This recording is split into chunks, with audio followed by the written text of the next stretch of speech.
Welcome everyone, my name is Jacob and today we are at the React Native EU 2023 in Wrocław on site. And today my beautiful guest is somebody that you probably know by now, but let him introduce himself. Oh yeah, I'm Łukasz Chludziński. I am a co-host of our podcast, the React Native Show podcast. I did some interviews here today, and I also did a keynote a few hours ago. And this is why we are actually talking together right now, because of that keynote. So if you mention it, can you tell us what was that about? Yeah, I was really excited that I could do it. I did it with Alex and Ricardo from Meta. It was two parts. My part was about addressing the Airbnb's article from 2018 and using this as a starting point for the discussion of React Native business readiness in 2023. Yeah, that's today. Yeah, right? That's now. So, just let's not dive deep into your talk, but can you give me like a brief key point that you think is the most important in your talk that we should take away back home? There are two. All right. The first one is that people often have a wrong impression of the article because they know the opinions about it, but they haven't read it. Mm-hmm. So that's first.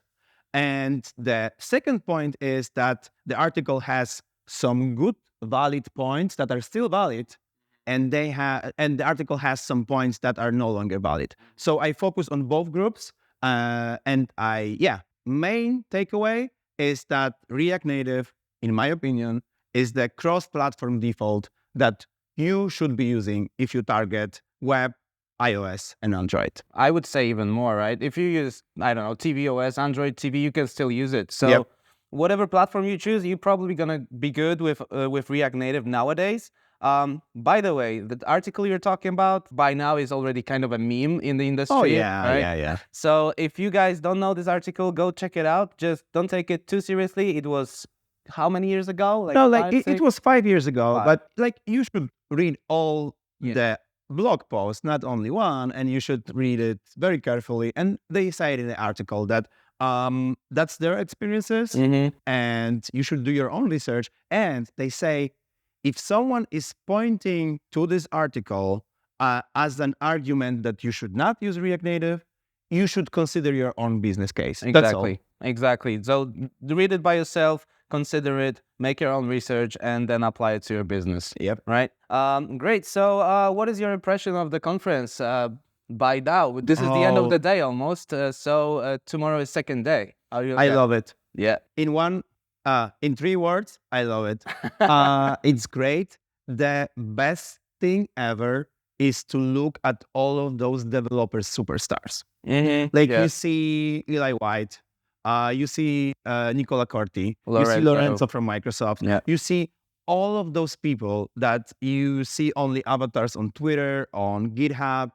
You see them in the discussion. You see them on the blog post on React Native documentation side. Yeah. And then you come to Wrocław once a year in September usually, and you get to know them. You get to talk with them. You get to discuss either your problems on future of React Native. This is all so great, and I really look forward to tomorrow to see more talks. Mm-hmm.